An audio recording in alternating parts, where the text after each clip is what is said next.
जुर्म की दास्तान, थाना सिटी तांदलावाला की बड़ी कार्रवाई। पुलिस ने मासूम शहरियों को कीमती सामान से महरूम करने वाला खतरनाक गैंग गिरफ्तार कर लिया। ये 3 रुकनी डकैत गैंग सरगना हसनैन, आसिफ और अरसलान पर मुश्तमिल था।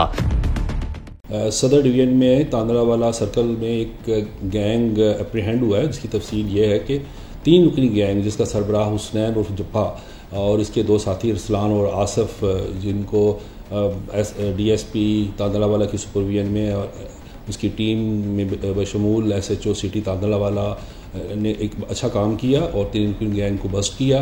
इनको इनिशियली जो है आइडेंटिफिकेशन परेड पर जुडिशल किया। उसके बाद जैसे ही शनाख्त परेड इनकी मुकम्मल हुई तो फिर इनको वापस पुलिस ने अपनी कस्टडी में लिया और इनसे रिकवरी की।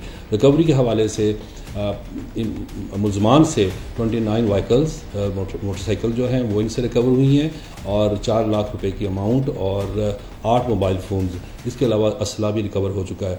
29 केसेस जो है अब तक इस हवाले से जो है हमारे वो क्लियर हुए हैं, वर्कआउट हुए हैं, जिस पे मैंने इनको DSP तांदलावाला को और उसकी टीम SHO को शाबाश दी है और उनको हम अप्रिशिएट करते हैं। Well done, keep it up Tandalawala circle.